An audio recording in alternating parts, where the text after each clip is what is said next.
何かわかるよ。ネモパロットスパーク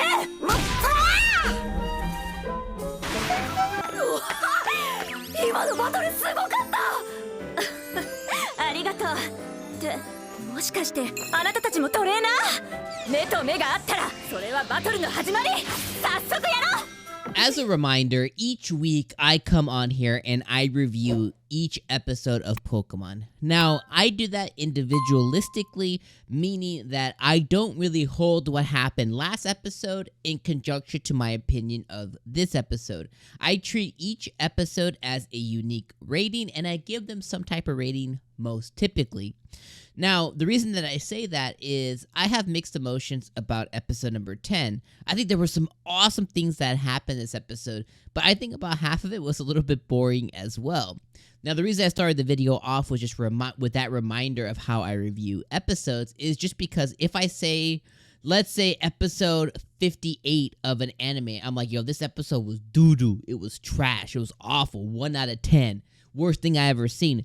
That doesn't immediately mean I hate the anime. I hate every episode. I think the whole entire show is trash.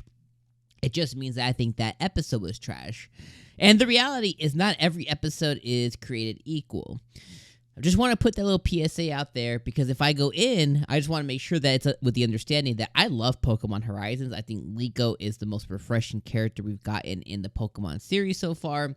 I think with all the different variations of Ash that we got in the past, I think besides the original version of Ash, which I hold in my heart very dear, and I'm talking about like the first, I'll call it the first 4 seasons specifically of Ash, but I would say the first 9 seasons of Ash, where I know it seems like a lot, but we got like 25 seasons or 20 seasons or whatever. We got like a crazy amount of seasons, so I would say 𝐒𝐡𝐚𝐧𝐬𝐭 is like a huge breath of fresh air considering the last 10 or so 10-15 years of the anime just have been pretty okay, you know.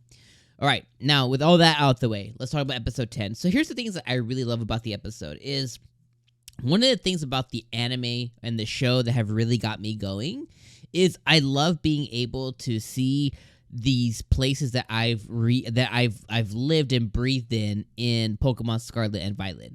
For me personally, on my gaming channel, I heavily covered Pokemon Scarlet and Violet. I still cover it to this day. And with that being said, with the reason that I kind of mentioned that is like I played through that game into completion 2 different types. I did one full playthrough before the release of the game in Pokemon Scarlet, and I did one full playthrough around the time of launch of the game in Pokemon Violet. And I've spent hundreds and hundreds and hundreds of hours in this game. So I am really loving being able to see kind of everything being brought to life, seeing how they intricately kind of put, you know, 𝐒𝐒𝐿 as being her own character, but representing what would be the main character of the game. And it's really coming together that, like, you know, she's the main character. Like, she's the main character of that story. We were just living another variation of what her main character is. And I love being able to see that. Now, with that being said, this takes us on our first Paldea adventure. This takes us into our first Paldean city, and our first stop is Artisan. And Artisan is where the grass gym is. If you played the game, this is where you would have collected all the Sunflora. Once you collect all the Sunflora, you're able to go and complete the gym challenge, and then you're able to challenge the gym leader. Well, I love how they intricately wove in them completing the gym challenge to kind of brighten up the gym leader, 𝐼𝐻𝐽's day, because he's currently in a slump. He apparently witnessed Rayquaza and tried to replicate it via a sculpture, and he's been in a slump because he hasn't really, in his mind, he hasn't been able to capture the essence of Rayquaza. So Roy and 𝐒𝐿𝐴 this episode go, and they try and reinvigorate him as she's done before to her own father, who has also gotten in an artistical slump before. And she's trying to brighten his day, make him smile, make him this, to try and like grab him out of this slump. So they go and they gather all the Sunflora. They try and like get all of them just to kind of make him smile. This has him then revealing the Rayquaza to them and his sculpture and everything else. This then translates into, you know, Roy really going in and be like, yo, you really captured the essence. Like, that's Rayquaza. And he basically goes to this little bit of a little tiny Roy monologue, which reinvigorates 𝐒𝐻𝐳 so much so that he's like, you want the info that I got? Challenge me. So he takes him on. He takes Roy on. Really cool battle with Roy. Roy's for Coco ends up getting really pissed off during the battle, and he ends up learning a move, Stomping Tantrum, which, as you know, is I think it's a 3 or 4 turn move that you're basically, once you click on that, you're kind of stuck into it. He overcomes the Sudowoodo that he was battling, but Sudowoodo ends up terastallizing. We got to see what terastallizing is in this world, which I think is really, really cool. The last time we had a really cool thing like this was Gigantamaxing during Pokemon Journeys, so it's really cool to be able to see another weird mechanic represented here in terastallization, so I thought that was a really cool thing. Like, how are they going to do it? And they just kind of did it so seamlessly. Roy ends up losing, but he takes some really good lessons away from that. Then we learn that the Rayquaza is in this forest of what is Arboliva, in like an Arboliva forest or whatever.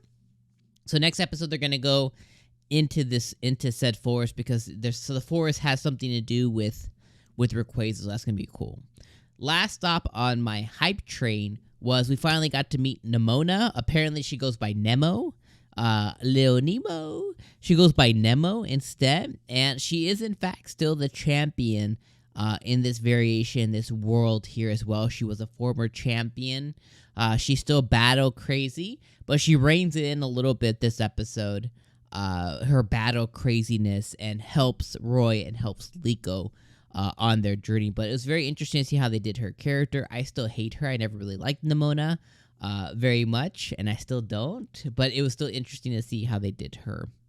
Now, let me go all the way back. So overall, I would say episode was, for me, it was like a 7 out of 10 episode, maybe 6 out of 10, 6, a really high 6. But I was, let's just call it 7 out of 10, but it was a really high 6 if I would put like a 6.7 or something on a random scale.